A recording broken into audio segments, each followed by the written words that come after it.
네, 오늘 우리 그 깊은 샘에 보면 참 의미 있는 글이 나오네요.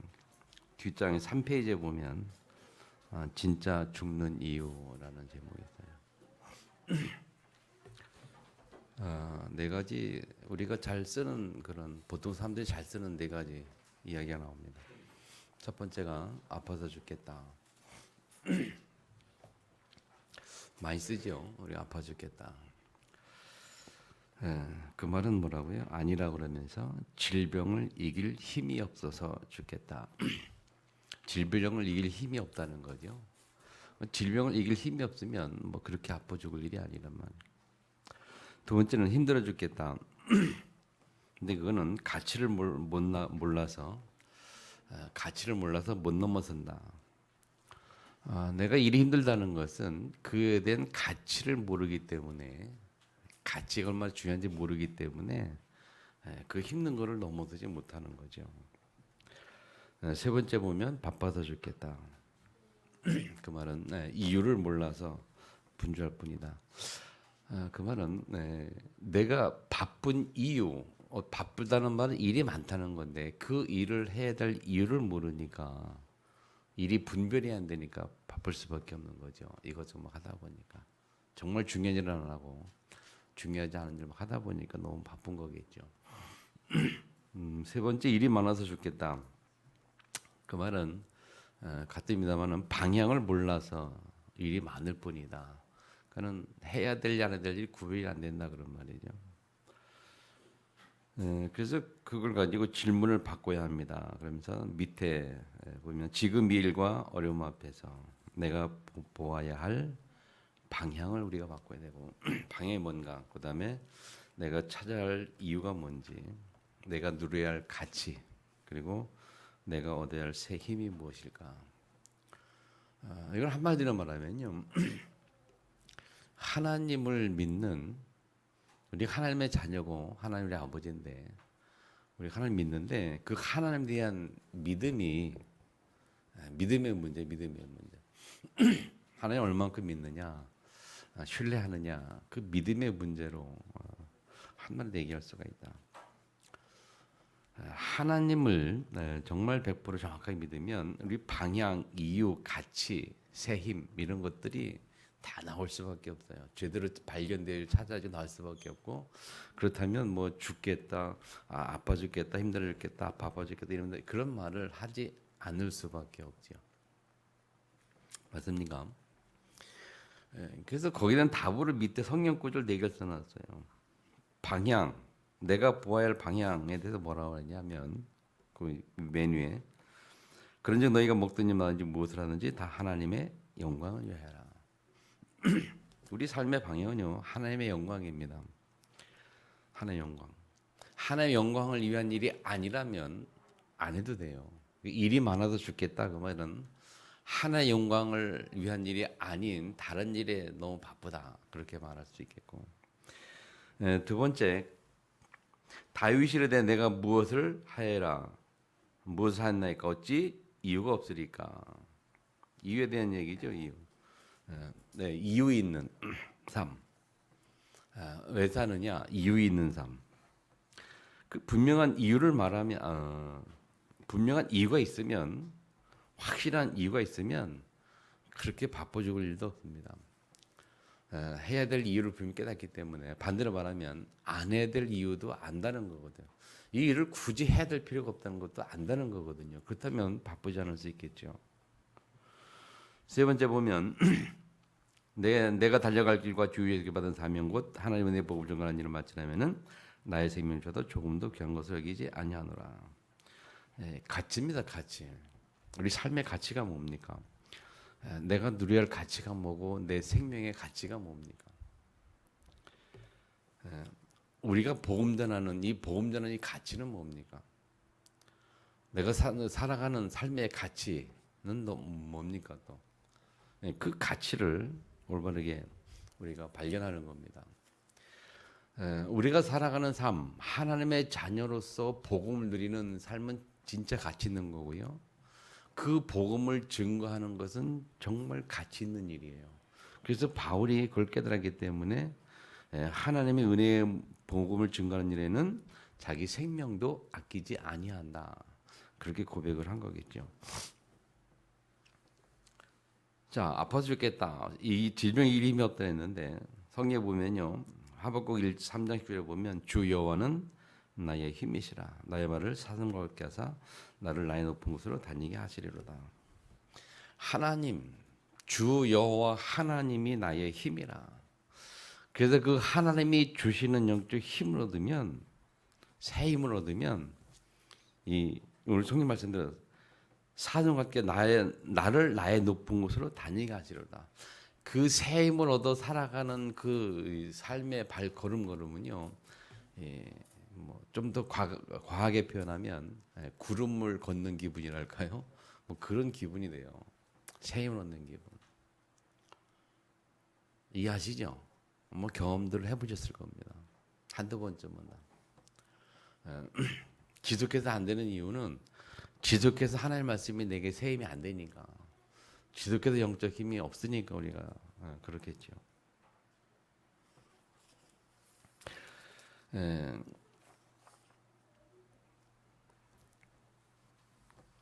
옛날에 유 목사님 그런 얘기했던 기억이 나요. 우리가 사람들이 그런 말을 많이 하거든요. 사람 삶이 어렵다고 말할 때 뭐가 없다, 뭐가 없고 뭐 힘이 없고 뭐가 없고 뭐가 다 없다는 말 많이 했는데 그걸 한마디로 말하면 그렇게 얘기해서 돈이 없다는 거다. 돈이 있으면 다 해결되는 건데.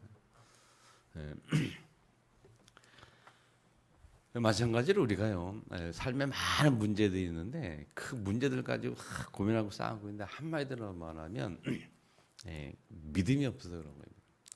무슨 믿음이냐? 예수가 그리스도라는 믿음. 없다기보다는 뭐 다 어느 정도 있는데 없다기보다는 약한 거죠. 믿음이 약하니까 100%안 믿으니까 그런 문제가 오겠죠. 오늘 본문의 아브라함도 그랬어요. 지난주에 12장 보면서 아브라함에게 하나님께서 축복하셨잖아요. 그리고 아브라함이 뭐 말씀대로 순종해서 다 갔어요. 근데 아브라함이 100% 믿는 믿음이 아니었어요. 그래서 순종해서 나갔지만 100% 믿음이 아니었죠. 그러니까 믿음이 100% 믿으니까 또 가나안 가가지고 자기 아내를 보고 네 동생이라고 얘기할 수밖에 없었죠. 그 환경 속에서 어려운 환경 속에서 자기가 어떤 일을 당할 것 싶으니까 이렇게 거짓말할 수밖에 없었죠.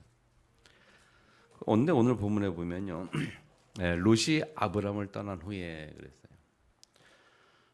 롯이 아브라함을 떠난 말씀의 제목인데요. 그 말을 달리 표현하면 아브라함이 하나님 앞에서 믿음을 회복한 후에 그렇게 말할 수 있어요. 믿음을 회복한 후에. 아브라함을 떠난 후에 그 말은 롯이 아브라함을 떠난 그 말은 아브라함이 롯을 떠나보냈어요. 그 말 믿음을 회복한 후에라는 뜻인데 무슨 말인가? 창세기 12장에 우리가 4절에 보면 아브라함이 여호와의 말씀을 따라갔는데 롯도 그와 함께 갔으며 그래요. 롯도 그와 함께 갔으며 분명히 하나님께서 뭐라고 말씀하셨는가 하면 내 본토 친척 아비 집을 떠나라. 내 고향과 친척과 아버지 집을 떠나라 했잖아요. 그래서 고향을 떠났어요. 그리고 두 번째 친척 떠나는데 친척을 떠나는데 친척을 안 떠나고 누굴 데려가요? 롯을 데려가요. 롯이 누구라고요? 아브라함의 조카예요. 아브라함의 남동생의 아들. 아브라함이 삼촌이 되겠죠. 조카란 말이에요. 조카를 같이 데려간단 말이에요. 친척에서 떠나려 했는데. 그러다가 문제가 왔어요. 롯의 그렇죠. 재산도 많아지고 아브라함 재산도 많아지고 이렇게 하니까 서로 싸우다 보니까 이제 문제 생겨가지고 아브라함이 생각한 게 안 되겠다. 우리 헤어져야 되겠다. 그래서 하나님 말씀대로 우리 헤어지자. 그렇게 해서 아브라함을 떠난 후에 하나님이 말씀하시는 장면을 본문의 내용이에요. 그래서 우리가 전체적으로 우리가 기억할 것은요. 진짜 우리 불신앙 버려야 합니다. 우리가 참 믿음을 회복해야 돼요. 불신앙을 버리지 않고 믿음을 회복하지 않으면 끊임없이 계속 문제 가운데 살 수밖에 없어요. 아브라함이 그랬거든요. 계속 하나님은 아브라함에게 완전한 믿음을 회복하기까지 계속 하나님과 관계 속에서 문제가 서로 주고받고 그럴 거예요. 그래서 창세기 22장에 가면 아브라함을 딱 바치는 장면이 나오죠. 아브라함이 이삭을 하나님께 바칠 때에 그때에 하나님이 이제 진짜 믿음 보시면서 진짜 축복하는 장면이 나오잖아요. 근데 그 전까지는 계속 이 아브라함이 하나님 100% 믿는 그런 믿음이 아니고 계속 이 아브라함을 믿음을 가질 수 있도록 계속 이렇게 사건 속에서 하나님 인도하시거든요. 그래서 오늘 이 첫 번째 사건이 이제 이 가나안 땅에서 자기 누이 동생을 속인 거고 아내를, 그리고 두 번째 사건이 이 13장에 보면 롯과의 사건이에요. 다툼 있는 사건. 그래서 아브라함을 떠나게 되는데, 자, 첫 번째 보세요. 롯이 아브라함을 떠난 후에 그랬거든요. 믿음을 회복한 후에. 사실 우리가 보이지 않는 하나님을 우리가 믿는 것이 믿음인데, 그 보이지 않는 하나님 믿는 믿음이 우리의 삶 속에 나타난다는 것은 쉬운 일이 아닌 거지요. 쉬운 일이 아니에요. 아까 서론 얘기처럼 뭐 네 가지 뭐 이유 죽겠다 소리만 했잖아요. 그 말은 뭐냐면, 그 말을 하면서 한다는 것은 우리가 아직 하나님을 믿는 믿음이 삶 속에 나타나지 않았기 때문에 이런 말들을 할 수밖에 없어요.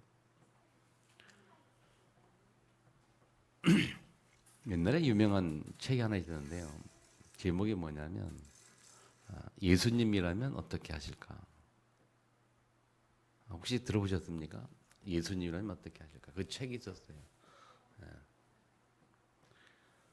좀 더 바꿔서 하나님이 살아계신다면 우리가 어떻게 해야 될까? 그렇게 한번 여러분 질문을 바꿔보는 것 같아요. 예수님은 어떻게 하실까라는 그 책에 보면 어떤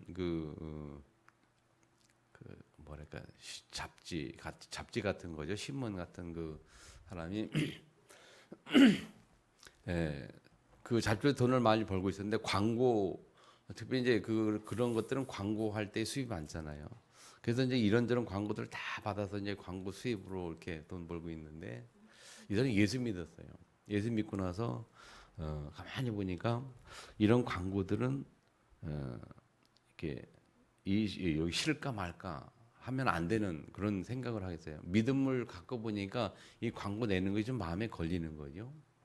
그래가지고 고민하다가 그 사람 생각한 게, 예수님은 어떻게 하실까라고 질문하면서 그렇게 질문하고 보니까 예수님이라면 이런 광고는 싫지 않을 거야. 그래서 이 사람이 광고를 빼버렸거든요. 빼니까 이 수입이 많이 줄잖아요. 수입이 엄청 줄잖아요. 주변에서 막 난리가 났어요. 그래도 뭐 예수님이라면 어떻게 할까 질문하니까 아니니까 자기 믿음을 가지고 계속 고집을 했죠. 뭐 그렇게 해도 나중에는 결국 뭐 하나님 역사하셔서 축복하셔가지고 경제 회복되고 막 그렇게 됐습니다만은 그런 사건을 통해서 주변 사람들이 그 사람에 대해서 믿음을 알게 되고 하나님을 알게 되고, 그러면서 그 주변에 그 당시에 유행한 단어가 그거였다는 거예요. 예수님은 어떻게 하실까? 다른 사람들도 이제 자기 신앙생활 속에서 그 질문을 계속 하는 거죠. 예수님은 어떻게 할까? 어떻게 할까 하면서 믿음이 회복이 되는 그런 어떤 역사가 일어났다. 그런 이야기들이거든요. 우리가요, 갈등이 있고 어려움이 있고 문제가 있을 때에 하나님이 살아있다면 어떻게 하실까? 그걸 보고 우리가 코람데오 그런 단어를 쓰거든요. 하나님 앞에서. 진짜 이건 중요한 질문이라는 생각을 하거든요. 선택하고 갈등이 있고 어려움이 있고 있을 때에 예수님이라면 어떻게 하실까? 하나님이 살아계신다면 나는 어떻게 해야 할까? 그런 질문들을 좀 해볼 필요가 있어요. 그렇게 해야 진짜 우리 삶에 하나님이 살아있다는 그 믿음이 나타난다는 거. 그 말을 또 더 나가면 하나님의 말씀을 온전히 따라가고 그 하나님의 말씀을 온전히 행한다는 것. 그건 믿음이 전제되지 않으면 안 되는 거거든요. 하나님에 대한 100%의 신뢰 믿음이 전제되지 않으면 말씀을 따라가는 것 사실 쉽지가 않은 거거든요. 우리가 하나님 말씀을 왜 잘 못 따라가느냐? 여러 가지 있습니다만은 근본적으로 가장 깊이 들어가 보면 결국은 믿음이 없어서 그래요. 하나님에 대한 신뢰 부분이 약하니까 안 따라가는 거예요. 또 다른 말로 말하면 내 생각이 많고 내 경험이 많고 내 생각 내 주장 그 견해 강하다 보니까 이 말씀이 안 받아들여지는 거거든요.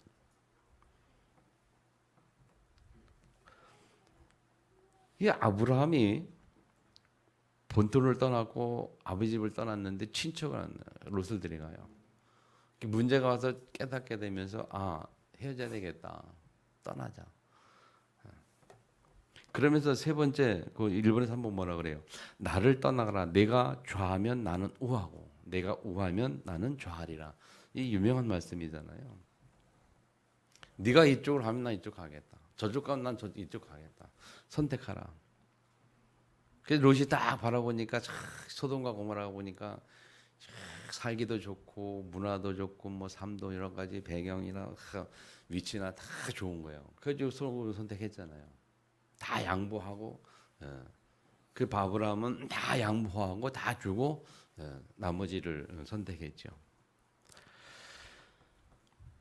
자, 이 말이 굉장히 의미 있잖아요. 그죠? 내가 좌하면 나는 우하고 내가 우하면 나는 좌하리라.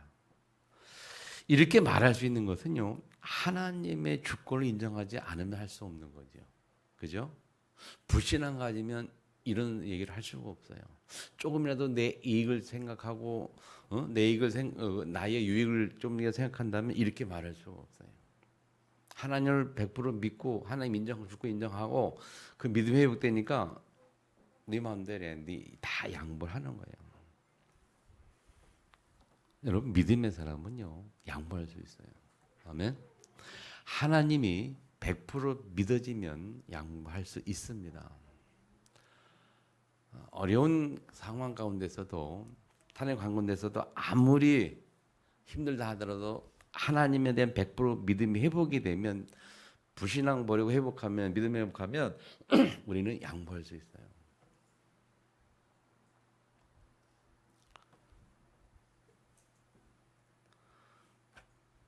여러분 요셉이 참 하나님에 대한 믿음의 고백이 참 기가 막히잖아요. 요셉이.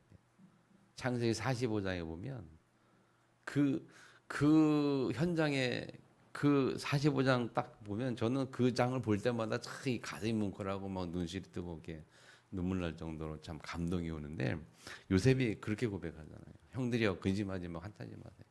당신들이 나를 판 것이 아니라 하나님이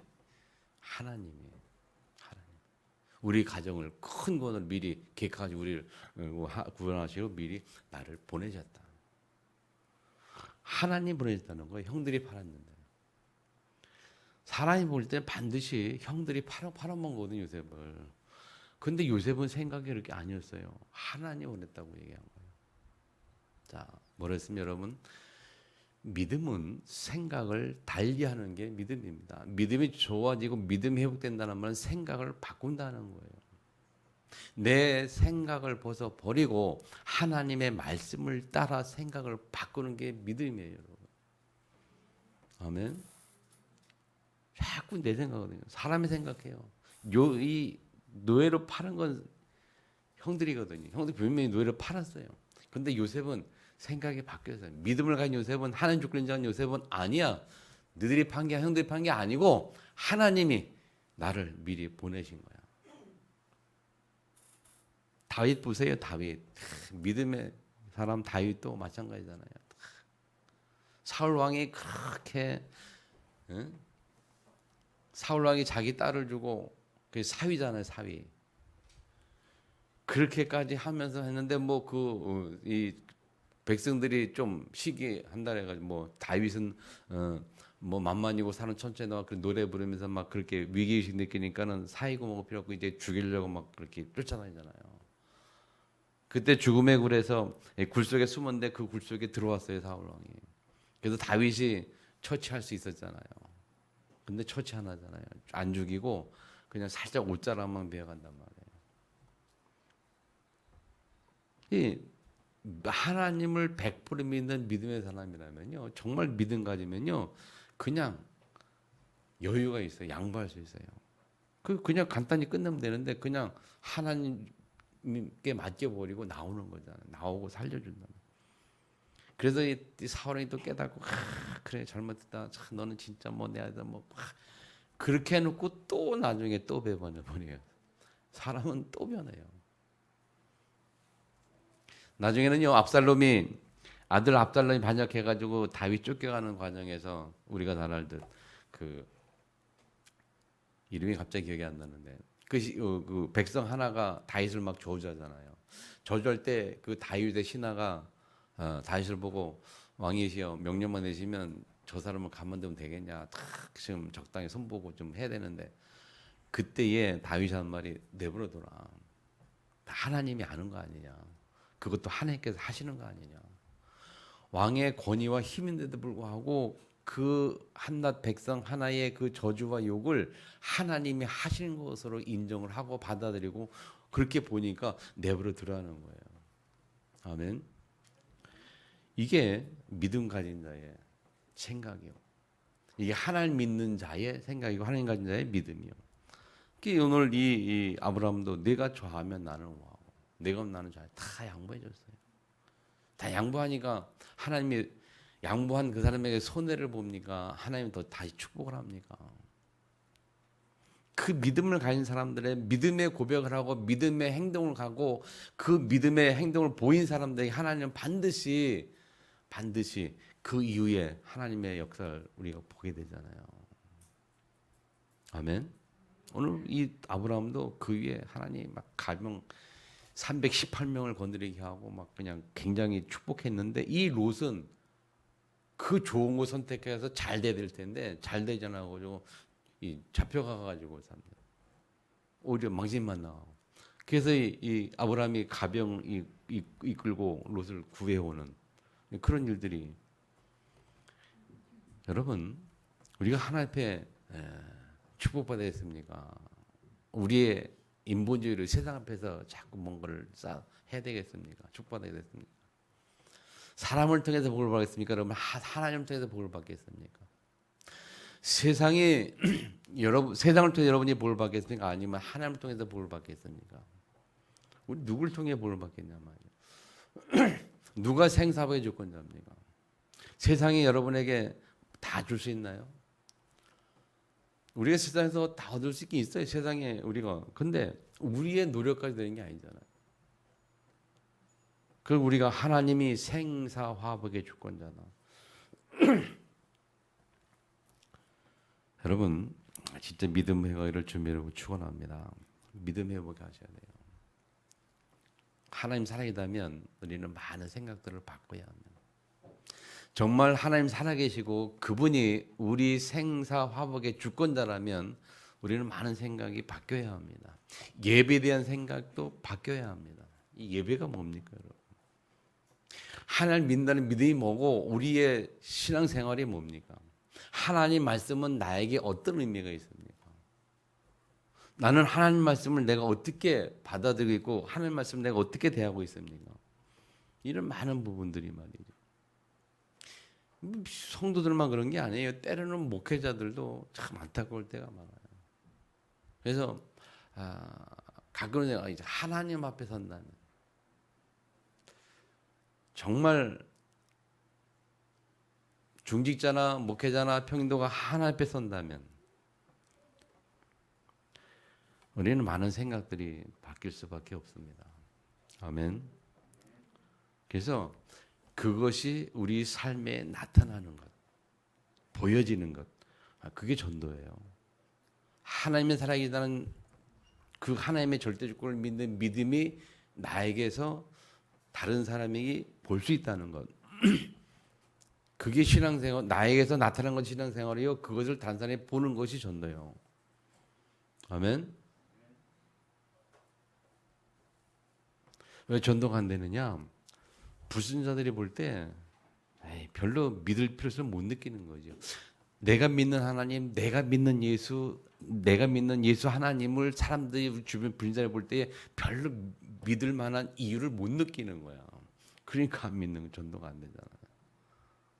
그 말은 뭡니까? 내가 그만큼 보여주지 못했다는 거죠.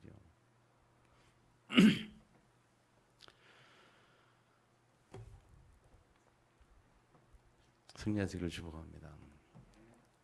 어느 정도 믿음이냐? 여러분 이 다니엘의 세 친구는 보세요. 7배나 뜨거운 그 풀무불 앞에서 이 그 세 친구의 사단에서 하는데 믿음이 어떤 믿음입니까? 당신이 원하는 그 우상에 전하는 건 내가 저기에 들어가도 하지 않겠다. 집어넣는다 할지라도. 그래서 진짜 집어넣으려고 그렇게 그때 그들 고백이 뭡니까? 당신이 집어넣어도 하나님 나를 우리를 살릴 것이고 행여나 살릴지 않는다 할지라도 나는 우리는 죽어도 괜찮다. 그렇게 고백을 하잖아요. 그게 그들이 가진 믿음이에요. 뭡니까?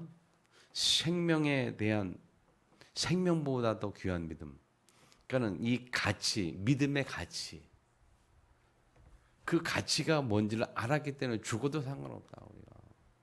그래서 생사화복의 주권자. 내가 살아도 주를 위해, 죽어도 주를 위해. 아멘. 복을 받아도 주를 위해, 화를 당하도 주를 위해. 상관이 없어요. 그러니까 무슨 문제를 만나든 상관이 없어요. 주를 위해. 아멘.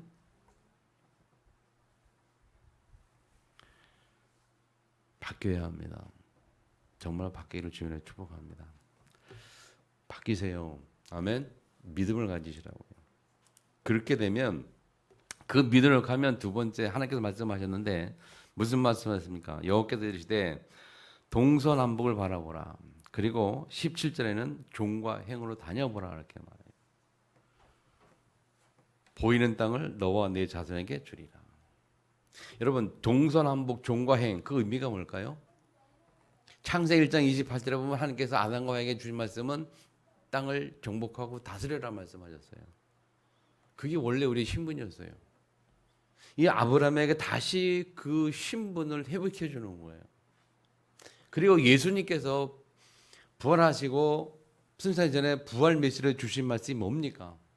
온 천하 땅끝 모든 족속 만민에게.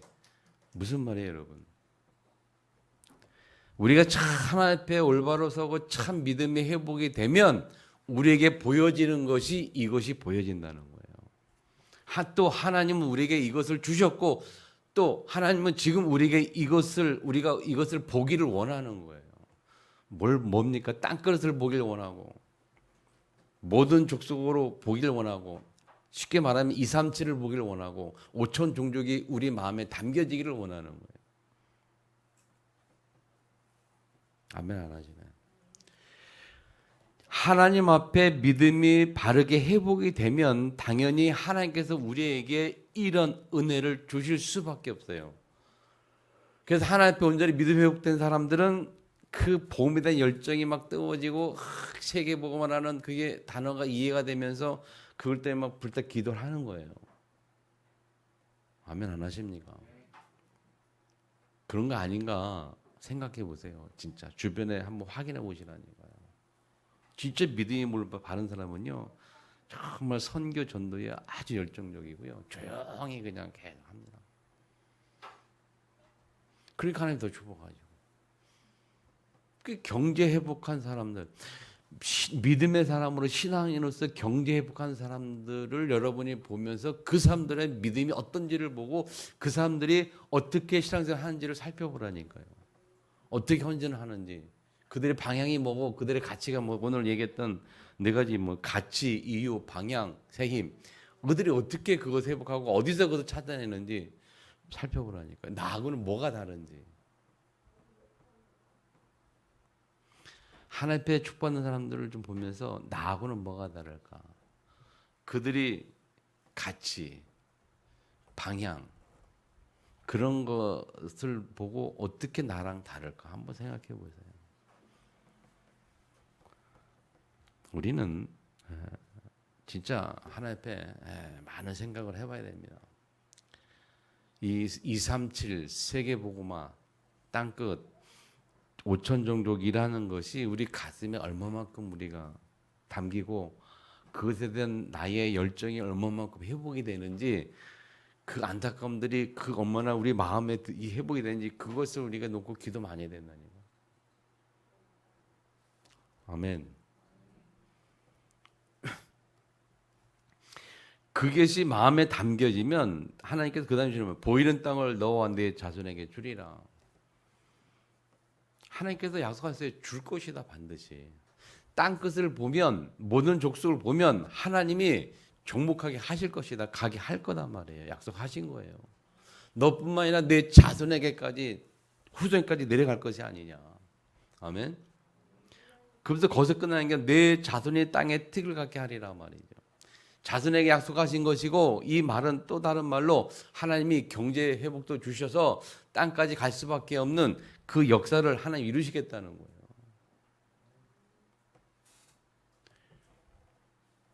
예수께서 약속하셨잖아요.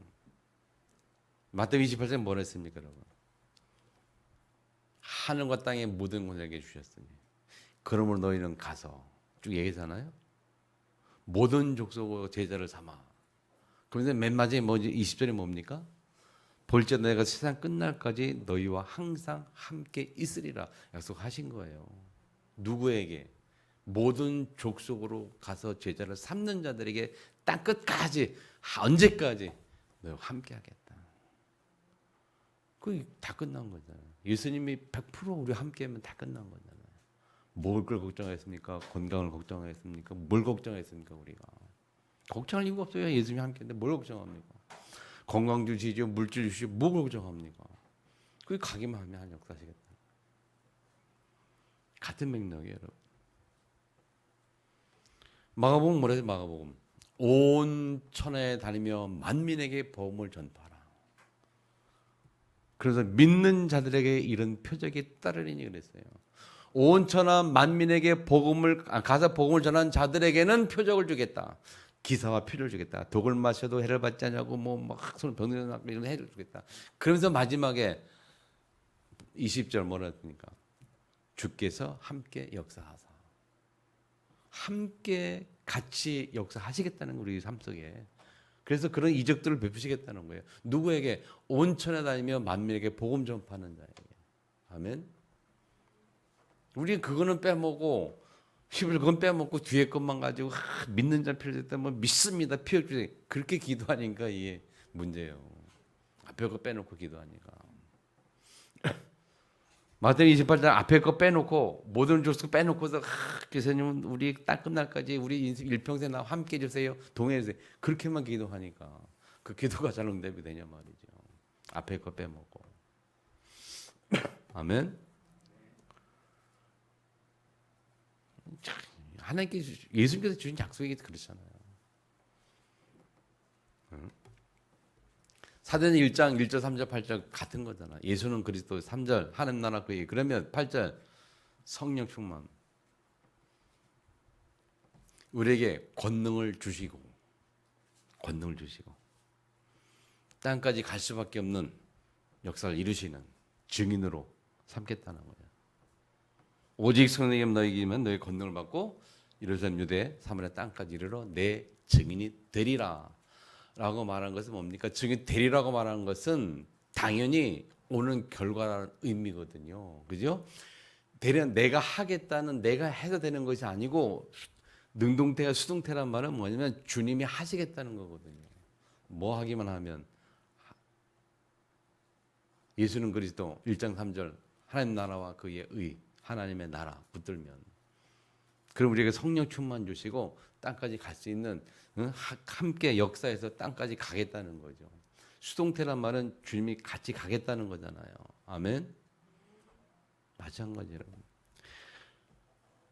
이걸 보고 뭡니까? 영적 서밋이라고 말해요. 우리 인생에 오직 방향, 목적, 이유 하나님 나라 딱 잡을 때 하나님 역사시나. 아멘. 언제 하나님이 이렇게 깨닫게 역사하시느냐? 믿음이 회복이 될 때에. 첫 번째는 말씀 썸이라고 본다면 하나님 말씀에 대한 믿음의 회복. 하나님의 절대 주권에 대한 우리의 믿음. 그 믿음이 회복이 되면, 그래서 하나님 말씀이 살아계신 말씀이고 우리를 인도하는 말씀이고 그 말씀 우리가 순종하고 따라가기만 하면 하나님이 역사하시는데 땅까지 237 보여지게 하시고 마음 주시고 그리고 평생을 하나님 그 사람에게 역사하시게 수밖에 없는 많은 역사들을 우리 약속하셨고, 아멘. 마지막 세 번째, 그렇게 될 때에 우리가 지속해서 하나님 앞에 승리하는 비밀을, 그 방법을 주셨는데 그것이 예배예요.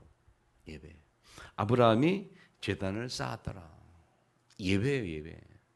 늘 하나님과의 예배 속에서, 예배를 통한 하나님의 관계 속에서 우리는 그것을 늘 우리에게 영적 힘을 공급받고 그렇게 살아갈 수 있도록 하나님 우리를 축복하시는 거거든요. 또 어떤 면에서는요, 우리가 하나님 말씀, 하나님 100% 믿는 불신앙으로 믿음이 회복되어지고 이 237이 우리에게 마음에 담기면은 그 다음에 예배는 자연적으로 회복이 되는 거예요. 어떤 면에서. 그리고 예배가 막 감동이 되고 막 예배가 막 살아있고, 그래서 주일마다 올 때 하나님 어떻게 무슨 말씀하실까 막 기대가 되기도 하고, 하나님의 음성이 뭘까 막 기대하면서 예배 오고 말이에요. 그래서 그 말씀 받고 또 영적 힘을 얻고 또 현장에서 승리하고 말이에요. 그렇게 하나님 역사하실 수밖에 없는 거예요. 그래서 하나님은 반드시 언약을 주시고 그 언약을 성취하는 분이다. 여러분, 예배가 뭡니까? 하나님이 언약을 주시는 시간, 언약을 이루시는 시간, 언약을 우리에게 회복시키는 시간. 그래서 예배를 통해서 하나님 지속적으로 그걸 말씀하시고 계속 우리가 소통을 하길 원하시죠. 예배를 통해서. 아멘 안 하십니까, 여러분? 하나님이 예배를 통해서 우리와 지속적으로 소통을 하기를 원하시는 거예요. 하나님의 소통의 방법은, 잘 들으세요. 하나님이 우리와 하는 소통의 방법은, 하나님 소통의 방법은 예배라는 거예요. 개인 예배, 뭐 정시 예배, 개인 예배, 그리고 주일 예배. 가장 중요한 것은 주일 강단, 주일 예배, 그리고 일주일 내내 개인 예배, 정시 예배. 예배를 통해서 늘 소통을 원하셔요.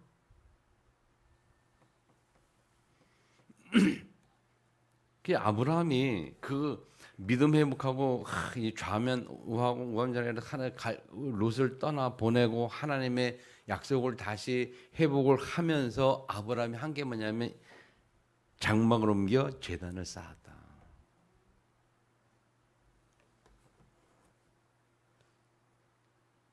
우리 삶 속에 가장 중요한 게 그래서 예배예요. 믿음이 회복이 되고 237 그게 보여지고 하나님에 대한 열정이 회복이 되고 세계복음화가 마음에 담기려면요, 당연히 예배를 회복할 수밖에 없어요. 거꾸로 말하면 예배 회복이 안 된다는 말은요, 예배가 잘 회복이 안 된다는 말은 237이 안 담겼다는 말이고 하나님에 대한 믿음이 약해진다는 거예요. 없다는 거예요. 믿음이 없으니까 여러분, 하나님이 생사의 주권자, 하나님에 대한 절대 주권, 절대 믿음, 그것이 회복이 안 되니까 예배가 그렇게 중요하지 않은 거잖아요. 다시 말하면요, 하나님이 다 우리에게 너 오늘 예배 안 가면 너 오늘 죽어, 너 불러갈 거야 라고 말하면 안 오겠어요?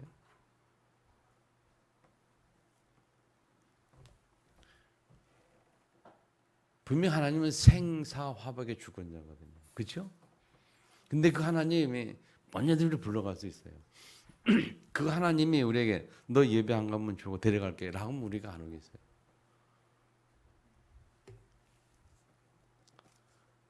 그러니까 생사 주권자라는 믿음이 우리 마음에 희미하고 약한 거예요. 약하니까 예배 안 가도 난 살 수 있고 뭐 괜찮고, 이게 하나님 소통이 안 돼. 하나님이 사단처럼 말이에요, 마귀처럼 그런 성품이라면 불러가겠지만 하나님 사랑이 아니라 자꾸 봐주니까 살아있는 거죠. 봐주니까.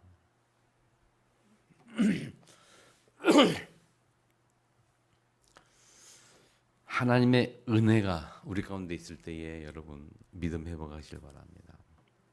내가 예배 안 드려도 살아있는 것은 하나님의 은혜요. 하나님의 사랑이 은혜요. 그때의 정신 차려야 돼. 이 사단은요 안 그렇거든요. 사단은 말을 그냥 쳐버리거든요. 그래서 이 무당들이요, 여러분 아시죠? 무당들이 그 섬기는 귀신이 원하는 대로 기도 안 하고 따뜻하면요 못 살아요, 그 사람들 괴로워서. 그래서 머리 아프고 막 신병이 생긴다. 신병이 왜 생기느냐? 그 귀신이 시킨 대로 안 해서 신병이 오는 거야.